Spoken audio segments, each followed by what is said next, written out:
Hello everyone, this is Dragon Blitz here, and this is going to be a commentated run-through of the no damage speedrun I did earlier this week as Alucard. Starting off, when you play through as Alucard in Symphony of the Night, you do have to play through the prologue as Richter. I'm getting some extra hearts here at the start of the game, because if you start this cutscene with at least 41 hearts or more, you get to start the game with a neutron bomb as Alucard. I also want to end this fight with 0 hearts so I can get a heart refresh at the end of the prologue as well. I'm going to be doing Hydra Storms and then throwing holy water on the ground in hopes of doing massive amounts of damage, utilizing a glitch known as damage stacking.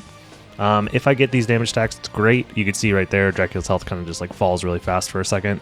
That means I got 1 damage stack. If I don't get a bunch of damage stacks, it's fine. I also did make it a rule for this playthrough that I can't take damage as Richter either. So if I had taken damage there, that would have been a reset.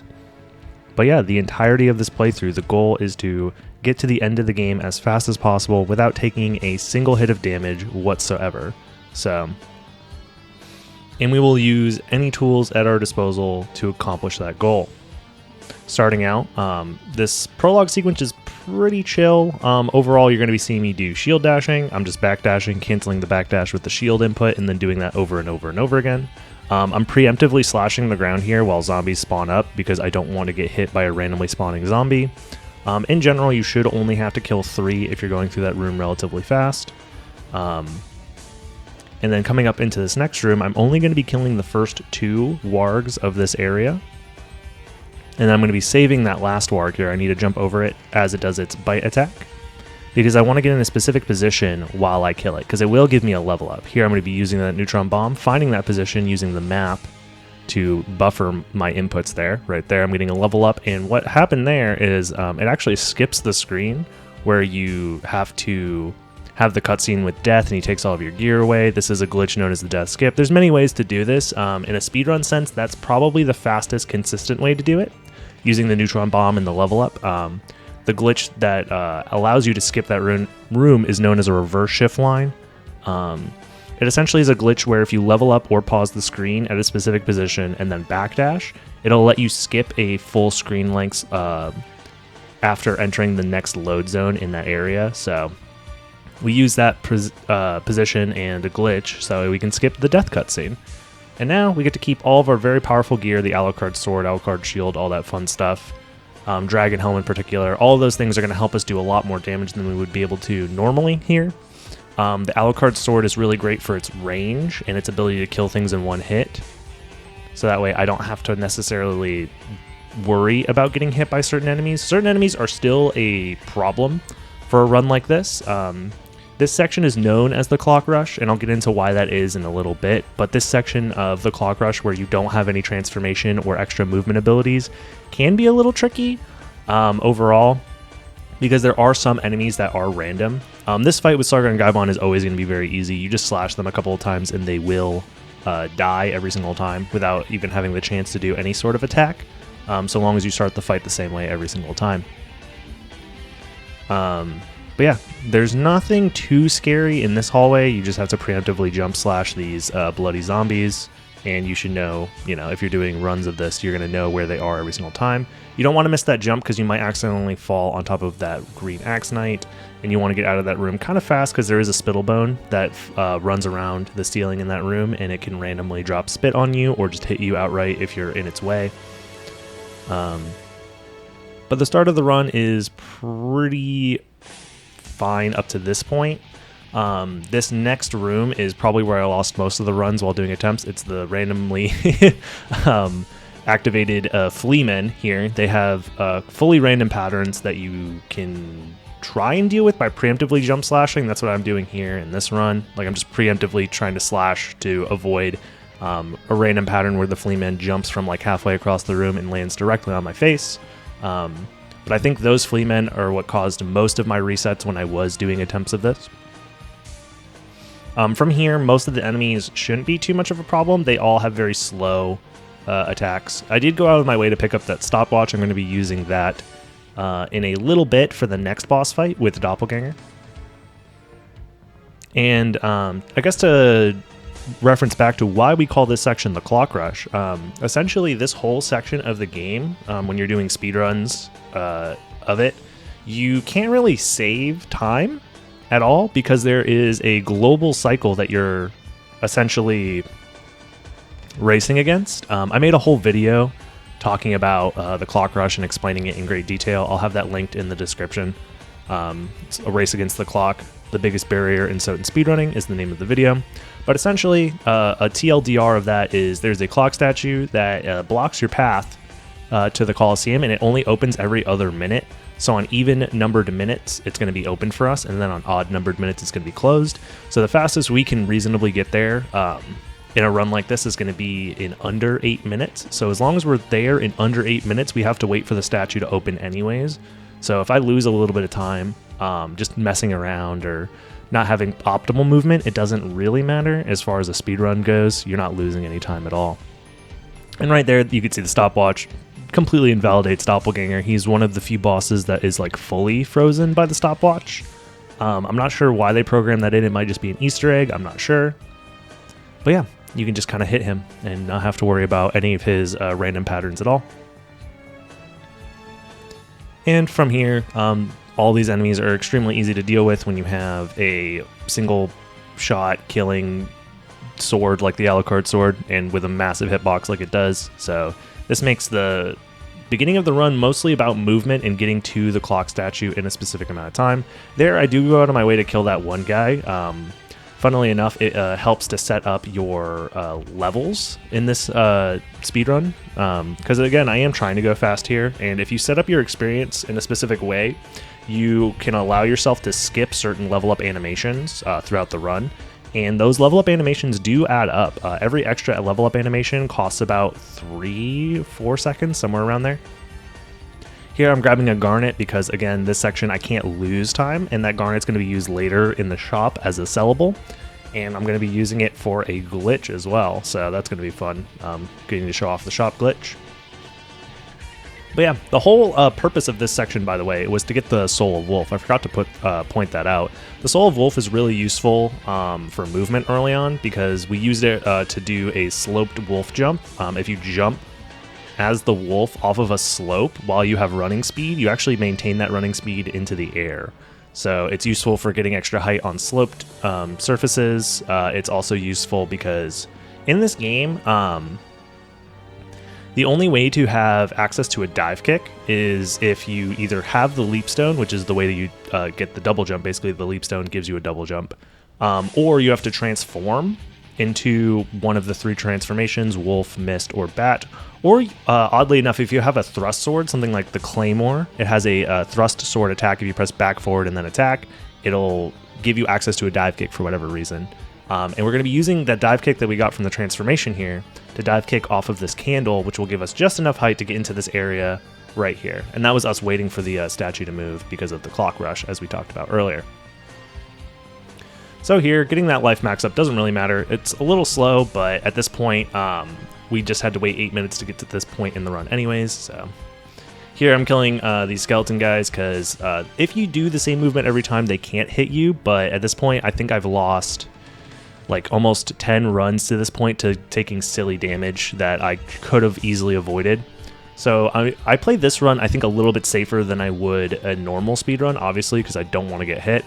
But yeah, moving forward, we're going to be doing a AI manip against these Blade Masters. If you jump and slash, they will always slide under you if you activate their AI. And that one, you don't want him to slide under you, you actually want him to jump over you, and the way that you get them to jump over you is you just walk forward. So those Blade Masters might be scary if you don't know about the AI manipulation, but yeah, they're pretty straightforward. This fight is bugged. This is just normal in the game. They don't start their fight until the cutscene is over, but if you skip the cutscene, they still have a timer that they have to wait before they're allowed to attack, both Minotaur and Werewolf.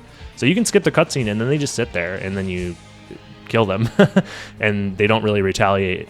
Because you're able to kill them fast enough where they don't actually have the means to fight you. Here we're going to use the library card that we got earlier, teleport to the library, but we're not actually going to talk to the librarian yet. Instead, we're going to be doing some wolf movement here, because one, wolf is faster than backdashing a lot of the time if you're on like awkward surfaces like this. I'm going to be doing that sloped wolf jump, dive kicking off that book. That's probably one of the hardest points of this run because the way that the dive kick works in this game is it doesn't have like a great hitbox. So sometimes you'll dive kick off of something like an enemy, but your dive kick and the enemy's hitbox will collide at the same time, and you'll do damage to the enemy, but it will also knock you back. So the enemy will do damage to you as well. So I kind of got lucky that that didn't happen here. But yeah, the whole reason we went out of our way though is so we can get the fairy card. The fairy is going to start speaking to us. We're going to cancel the dialogue by entering the librarian's cutscene. Here I'm going to equip the garnet, but I also have access to the menu because of the way that the fairy talked while the librarian cutscene started. So I equip the garnet and then sell it in the menu, and it tries to sell the garnet that I no longer have in the menu, so it takes 1 away from 0, which is -1. This game doesn't allow for negative numbers in menus, so therefore it underflows it to 255. I have 255 gems that I could sell. I sell like 100 something of them, and then I buy a duplicator, mana prisms, and buffalo stars. Duplicators allow me to use single-use items like mana prisms and buffalo stars an infinite amount of times. The mana prisms are great because they refill your MP completely and they give you invincibility frames, as you saw there. I was invincible through those enemies. I'm going to be invincible right here too to avoid that guy. So the invincibility frames that you get from the mana prisms are great. The buffalo stars are also great because they're probably the best throwable weapon that you can get at this point in the game. So normally they're very, very powerful, but you can only have a limited number of them. But with the duplicator, you can throw as many as you want, and you can kill bosses incredibly quickly with them. And we do all this just so we can get to the Soul of Bat. Soul of Bat is great because it gives you access to the Wing Smash. You can see I'm using it immediately here to fly across the screen really quickly. And then I'm also immediately going to be going into this floor clip here, which saves exactly like 8 seconds, something like that. Yeah. If you get it first try. I got it second try, so I'm no longer really saving any time for going for it, but it's always a fun little trick to show off. It's also nice because I avoid all of the enemies in this section. You could see all of the flea men there. They want to get me so bad, but they can't because I'm in the floor, and their AI isn't designed to hit people while they're in the floor. Fun fact, if you do get hit while you're out of bounds like that, you do soft lock the game because you can no longer regain control of Alucard because it waits for you to hit the ground before you're able to regain control. Alright, now that we have the Bat Soul, we're going to be using this basically to fly around the castle and get to the end of the game incredibly quickly. Normally you're supposed to go on this whole quest around the castle to save Richter using the Holy Glasses, and you have to find all these different rings to open up the secret door to get to the Holy Glasses. We're going to be skipping all of that by doing what is known as the Richter skip. You basically enter the area where the Richter cutscene is, but you enter it in a way that the game doesn't account for your hitbox entering it. So it loads the default state of that room, and the default state of that room is the room where Richter is saved and not the room where Richter fights you, funnily enough. So, ooh, that was really, really clean movement through that section. But yeah, Crossmon, super easy boss fight. You just throw Buffalo Stars and he dies instantly. And we're going to be setting up for the Richter skip here. I was having some fun doing these attempts, so I went for a more difficult version of Richter skip that has the chance to save some time. I screw up the movement going into it. You have to do a very particular, like, sloped jump, and then, like, change your momentum mid-air in order to enter the room with the wolf hitbox in a very specific spot. I got it there at, like, 4th try or something like that. There's another version you can do that's slower, but more consistent. And since I was, just trying to have some fun with it, I went for the more difficult one. But yeah, that eliminates the need for the Holy Glasses altogether. And we can move on into basically the end game here. Normally, when you play through the game and you get to the second castle, the game wants you to go all around the castle, fighting specific bosses, the CV1 bosses, right? You have Mummy, Medusa, Creature, the Giant Bat, and Death. And all of those bosses will drop a Vlad relic that you need to unlock the final boss area with Shaft and Dracula. But you might guess we're actually going to be skipping all of that because we just didn't even fight the Bat at all. And here's the Medusa boss fight. But with the Medusa boss fight, we don't really have to sit around and wait for the animation of the relic to spawn in. We just keep going. There is the glitch that we did to keep all of our powerful starting gear, the reverse shift line glitch. We're going to be doing another one of those, but instead of setting it up with a level up, we're going to be setting it up using the heart refresh that we got at the very start of the game. Remember when I said that I need to throw away all of my hearts in the Dracula prologue fight? We're going to be using the fact that that gives you a heart refresh to use that heart refresh for a very specific glitch, the reverse shift line glitch. But to get there, we got to do a lot of fun wing smashing and movement. This game is very movement oriented, especially in this kind of category where you're able to get infinite mana prisms, because as you can see, my MP bar is going down every time I do a wing smash input.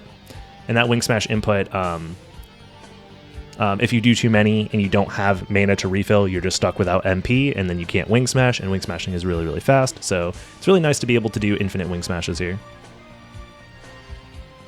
And if you are watching this and you've made it this far and you're thinking to yourself, well, this is kind of lame, you just skipped the whole game with a bunch of glitches. Like, that's not really fair. A real challenge would be, you know, trying to beat the game without taking damage and also not using any glitches. Well, if you really do want me to do that, leave a comment on this video saying, hey, I want you to do this glitchless now, and maybe I will make that a video in the future.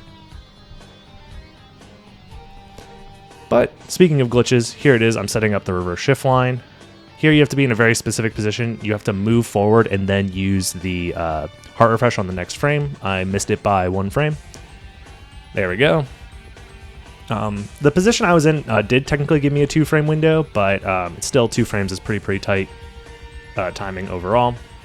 And that basically just puts you in the ceiling because you skip past the room where the save room is, and that is just...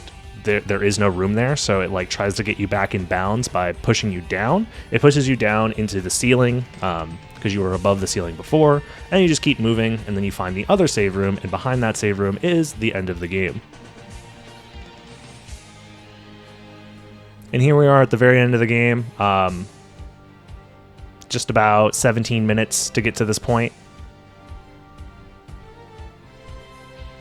And we're going to be using the Buffalo Stars that we got earlier to just completely shred through both Shaft and Dracula. These boss fights are not very tricky. You would think that maybe these bosses, because they do last a little bit longer on the screen, would be scary in a no-hit scenario. But if you stand on the left side of that room, Shaft won't hit you until he has like his orbs come in and he throws orbs around the screen. But you can kill him before that point. And then Dracula here always follows basically the same pattern so long as you do the same thing. We start on the left side of the screen, so Dracula's going to move his left hand over to try and swing. You just move out of the way, and then he'll do his right hand because you're on the right side of the screen, and then his left hand because you're on the left side of the screen, and he should be dead right here. Easy peasy, no damage taken whatsoever, and we beat Castlevania Symphony of the Night in under 17 minutes. Or under 18 minutes, sorry. But yeah, that's the end of this video. If you enjoyed it, make sure to leave a like. Don't forget to subscribe for more Symphony of the Night and Castlevania speedrunning goodness. If you want me to do this next time with no glitches, make sure to leave that comment in the comments below, and I will see you guys in the next video. Thank you so much.